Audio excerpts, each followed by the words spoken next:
Well, like my colleagues, I'd like to thank you for inviting us. It's great to see so many people here. And I'd also, like James and Sarah, want to start by thanking the community, because you've certainly made us welcome as MPs, but actually in my constituency, and I think in a lot of constituencies, the support from the Tamil community for Labour councillors, for Labour MPs, for Labour candidates has been a really important factor for us. It has been in my constituency. So on behalf of our party, thank you for the support the community has given to us very consistently over a long time. I mean, just a couple of points to add to what's already been said. It is clear that things have got a good deal worse in Sri Lanka since the most recent general election.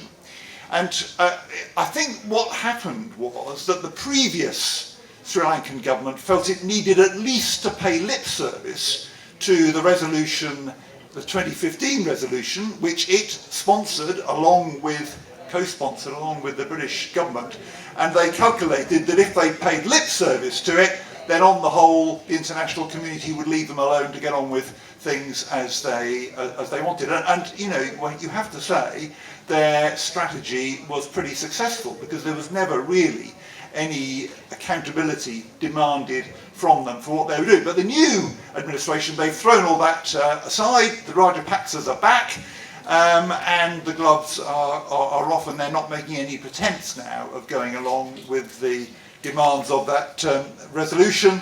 The President controls all the senior judicial appointments. There is, I think, a real climate of fear in the country, a good deal worse than was the case before. Human rights defenders that Stephen's mentioned, people who've survived torture are harassed pretty constantly, lawyers are held without charge. It's a really, really grim situation. All of it being catalogued, thankfully, by the UN High Commissioner on Human Rights. And the change of tactics on the part of the Sri Lankan government, I think, has been very striking. But it does mean that the excuses for not holding the Sri Lankan government accountable for the promises it signed up to have gone. And we need now, I think, to be much more assertive as an international community in the demands that we make. I very much agree with the point that Stephen made about General Silva, already designated by the US. We should be doing the same.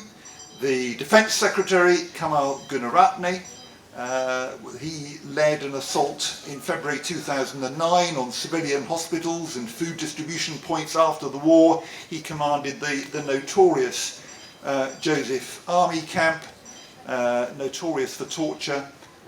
We should also be sanctioning him. And we've got the mechanism now, there's absolutely no excuse for action not being taken. I also welcome the most recent resolution. I particularly welcome the evidence gathering commitment in that resolution, because I think we will in that way at least get good evidence about what's going on, and that resolution does now need to be backed up by sanctions on individuals. We've got a real responsibility for what's happened in Sri Lanka. Our government so far has let us down.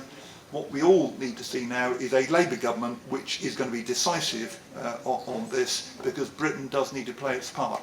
Thank you very much. Thank you for your welcome.